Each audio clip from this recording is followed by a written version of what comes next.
Hello, everyone, and welcome back to another episode on the Kectil YouTube channel. Today, I'm honored to introduce Nalova, a dedicated law student from Cameroon with an inspiring story of resilience, ambition, and leadership. And she is also the Kectil participant of this year cohort. So let's dive into this great discussion today and let's get to know more about our amazing guest. So thank you very much, Nalova, that you joined us today. And could you please tell us about your background, your childhood, and how being raised by your grandmother shaped the person you are today? All right. Thank you very much for me. I'm Nalova Annabel from Cameroon, and I'm the first child of my parents.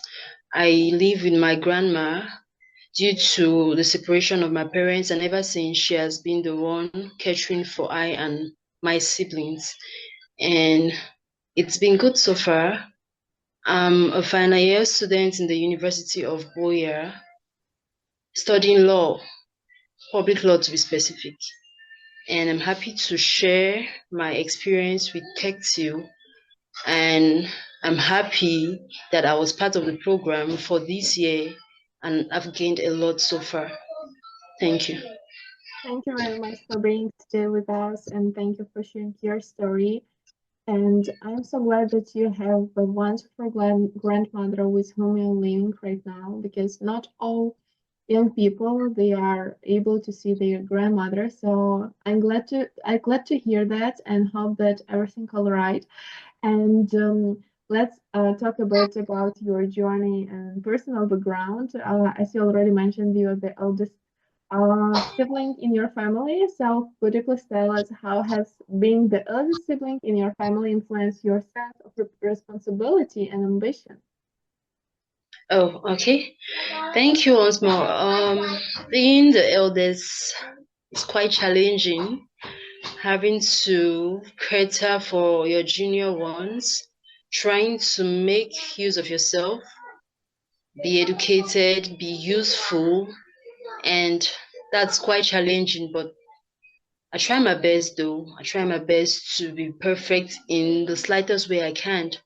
And that's why I took it upon myself to be studious and not joke with my studies. Because for me to get a solid background to be able to assist my junior ones and my grandma, I'll need to be educated. That's where it all starts from, right? So I'll need to get a solid educational background to do that. So because of that, I decided to study law. Law has been everything for me. I feel it's a sense of justice. Growing up, I faced a lot of hardship, and I decided that no, there has to be some change. So I'm working towards bringing those changes. Great, great. And for you, the law, it's like for me, the business that I am starting as well, and I'm completely know has to feeling to be a eldest sibling in your family because I'm the one as well. So we have familiar, I think, in that case. And another thing that I would like to ask you is about challenges. Could you please share with us what challenges have you faced growing up, and how have they motivated you to succeed? All right. Well, I would say the greatest challenge I've faced so far up till this moment was living separate from my parents. It's very traumatizing. It was, and it is up to now. It was very Mm. traumatizing for me to stay apart from both parents. And that was one of the major factor why my grandma had to take me in because it was depressing for me. My parents got separated when I was 12, and I was very brilliant, but things began to change drastically, and that's why right up to now, I'm always, in fact, I'm against um broken homes. I always say no matter how the relationship is, it's always good for both parties to come to an agreement so as to prioritize the mental health of the child. And that's why mental health, the model mental health in Kectil really stood out for me because I had to relate with it in many ways. So that's That's just one of the really nice. challenges. Other challenges, we have this social challenges. That's challenges that comes with the society. I'm from a background which is not quite wealthy. I'm just let's say second class kind of background. And society always bullies and throws some kind of slogans towards people of that standard. So growing up, I said to myself, no, I have to make a change. I have to make people see that everyone is equal, notwithstanding of their social status, class, and other factors. Everyone should be treated the same, which was something I never had the opportunity to see growing up. It's just now that things are getting better due to some changes and some improvements. So that's it. Quite a lot of challenges you faced, but you are still doing great. You're doing a lot of great job, and that's really nice to hear that Cactil also leaves some impact in your mindset, in your life. That's really great. And I'm still thinking about your grandmother because I still have my grandmother alive, and I also was grew up with her together. And could you please share what are some of the most important lessons you learned from your grandmother? She keeps pushing forward. She's very hardworking, and I learned from her to be hardworking as well. She's very supportive because she has been my backbone from then till now, and she's still doing more. She's still doing more. So I learned a lot from her, moral lessons. She told me not to take anything to heart. Regardless of how I've been treated, I should move on. Forgive, move on, and try to live a better life. Try to make an impact, no matter the challenges and everything. And that's the reason why I'm still striving till now. I believe that your grandmother is so proud of you and your achievement that you're doing. And as far as I know, you're a final year student right now, right? Yeah. And as a final year student, what have been your biggest achievements or moments of pride in your academic journey? Um, well, it's been a lot. It's been a lot. I faced a lot of challenges as well. Well, challenges make you stronger. So for the challenges, you know, my school is quite far from where I live, and I was still need to put up to that. I could not, I could not leave my grandma. Everything is about her. Sorry, I could not leave her to maybe rent because that's what we normally do here. When you get to a certain level, you need to move out of the house, get your own space, so you can easily access your campus and everything. But I cannot do so because of finances. So what I did was I took extra classes. I took extra classes and I explained my situations to some of the lecturers. So um what they did was help me with extra classes, that's online classes, gave me articles and journals that I could study at home, study ahead, maybe during times that I couldn't go to campus and when I was missing classes, they had to follow me up. That's extra follow up for me to be able to meet up with the others. Okay, I see. I see. Um, this circumstances a bit remind me some my journey, some my challenges as I also faced. But at the same time, I see how strong you are and how a lot of things you are doing. And Right now, I would like to move on to another part of our discussion. It is Kectil program because this is leadership program and one of the best leadership program for young leaders from developing countries around the world. And first question to you will be, how did you first hear about the Kectil program and what motivated you to join? All right. So this the Kectil program was something I didn't know about. I got the link from my uncle. So normally what he does is he sends me random links, um, similar to Kectil, and he always asks me to apply just to increase my CV, to get some knowledge, get new acquaintances, and I was like, okay, nice, I'll give this a try. And so far, that was one of the best decisions I made.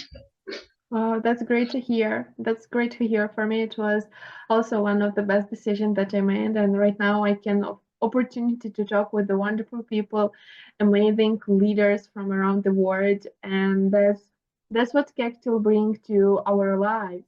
And what does the Kectil family mean to you, and how has it impacted in your life? Would you please share maybe some examples?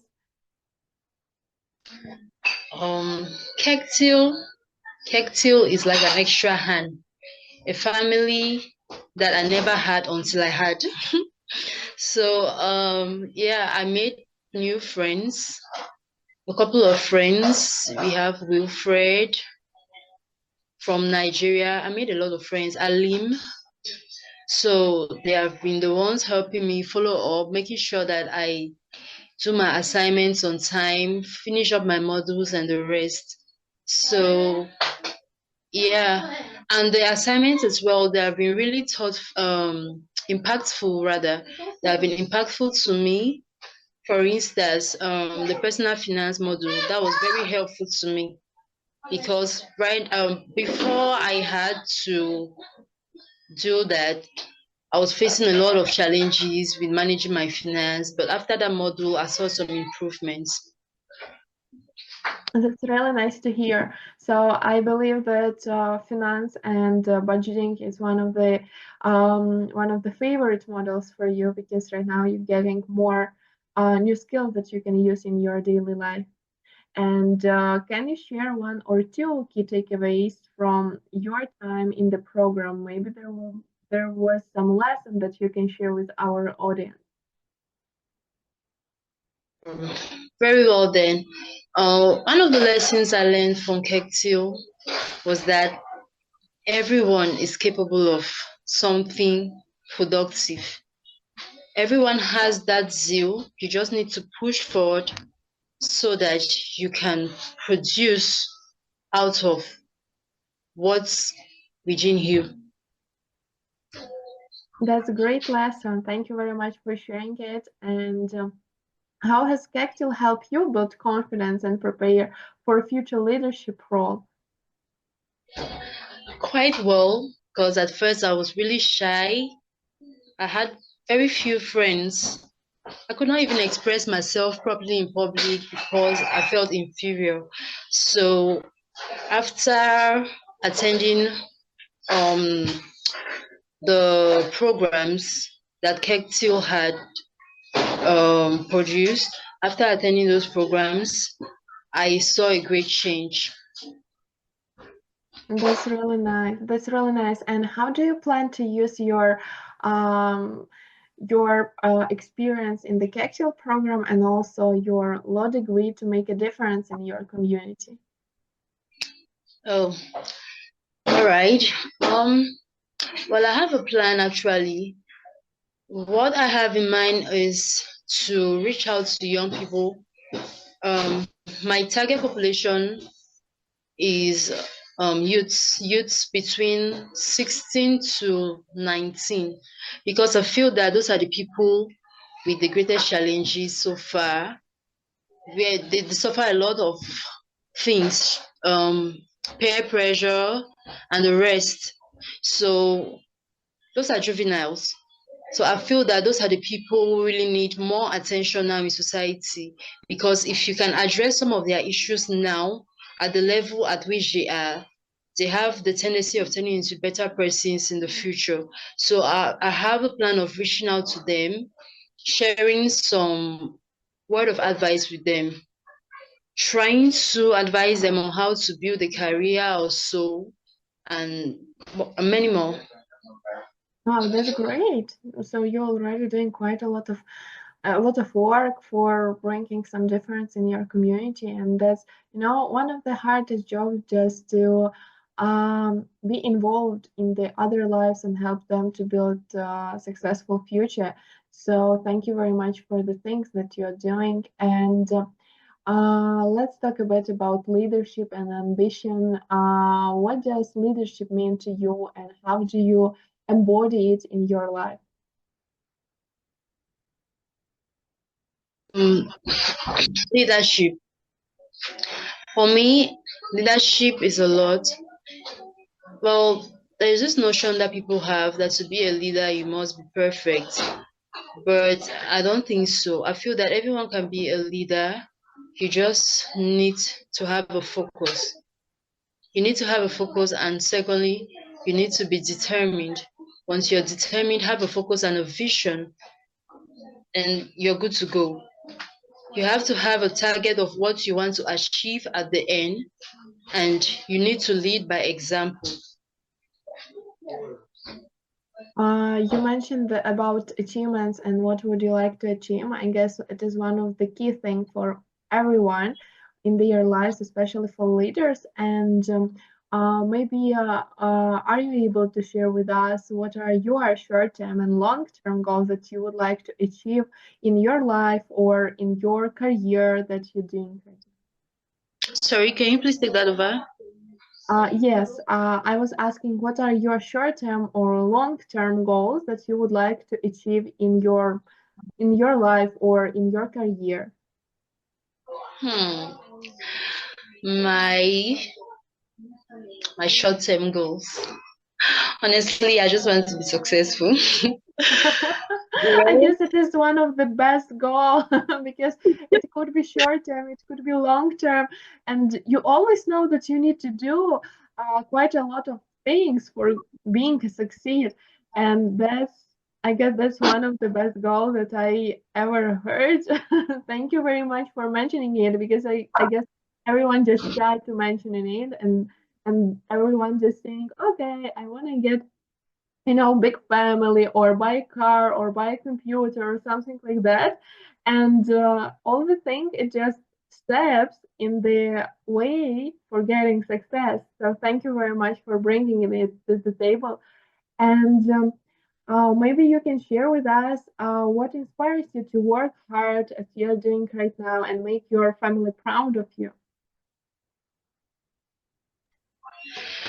well, my biggest inspiration as of now is the fact that I'm the eldest of all my siblings. I always want a situation where I will not be able to reach out when they need me.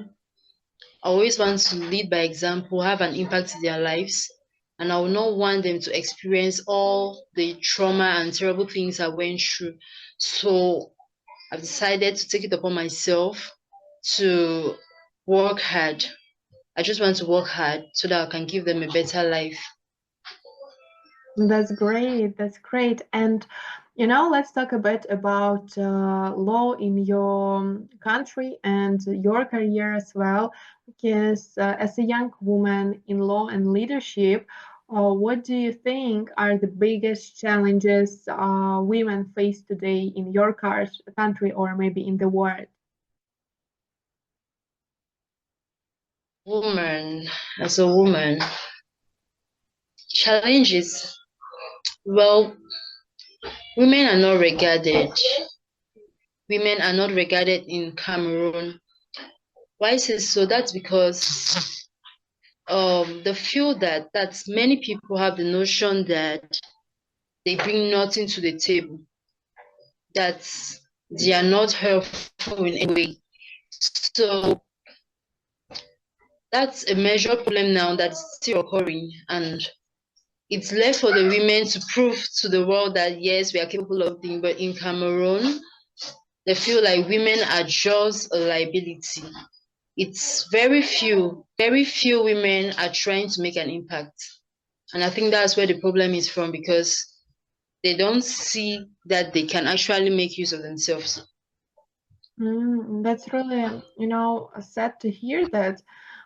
Because yeah, it again depends on the country where you're living, and even even in some developed countries, there are some women that's just not so ready to take some actions, because there is quite a lot of I would say difficult system that works right now, that it's really hard to get or to be successful in the different fields that women just working, and it's really hard way for women if we compare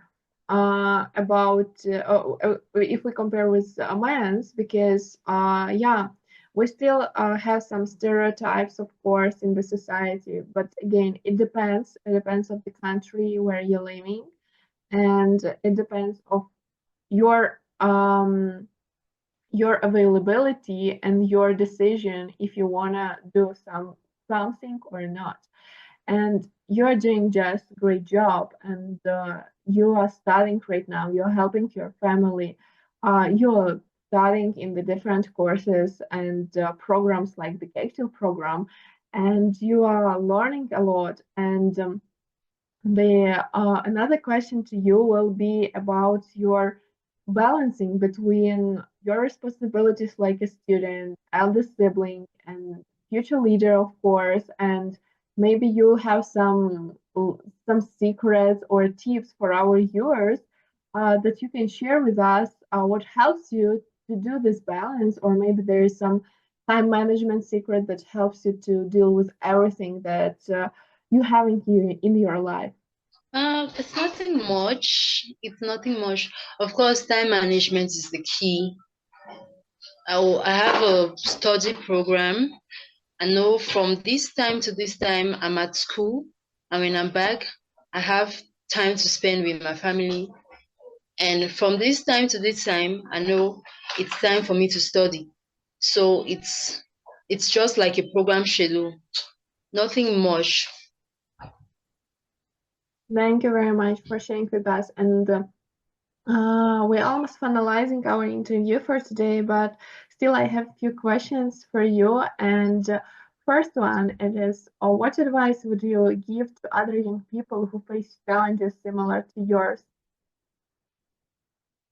Well, if there are people out there watching this, I would love to say keep striving, have a focus, and never feel discouraged. Keep doing what you're doing as long as it's the right thing until you finally make it. Yeah. Thank you very much. Thank you very much for sharing. I guess it's really valuable for everyone who's listening us today. And last question, it will be like our little traditional already on the YouTube channel. It is the last inspiration, last motivation thought that you would like to share with our viewers. Something that you think that will motivate others to do really big things, and maybe something that you just would like to share with us. We will appreciate to hear it. Could you please do that? All right, this one is for the ladies. I would say, as a lady, you should not only rely on education. Education is the key to success, yes, but there are other things you could do to enhance your lifestyle. Learn a trade, get a skill, make use of yourself. It's going to be a plus if you have additional skills added to education. I think in 2 or 3 years to come, ladies without skills will be nothing. It's always good to show something. You have to have something to show forth for. You have to have a skill or something to represent, something that represents you, something that when you put across, someone sees and knows it's your handwork. So I'll always advise ladies to be industrious, skillful. That's it. Thank you very much. Thank you very much for sharing it. And yeah, thank you so much for being today with us, for sharing your inspiring journey with us. And your resilience, ambition, and dedication to make your family and community proud are really truly remarkable. And I'm sure that our viewers have gained valuable insights from your story. Even I got quite a lot of valuable insights during our conversation, and that's really amazing. And even found some familiarities in our stories. So yeah, thank you very much for being today with us, for sharing it with us, and for your timing. And to everyone who's watching us today, don't forget to like, share, and subscribe to the Kectil YouTube channel, of course. And if you have some questions to Nalova Annabel, please don't hesitate to share in the comments, and she will back to you with answers. And yeah, thank you for watching us, and see you next time in the next episode. All right, thank you too. It was nice having you as well, and it was nice sharing. It's always my pleasure.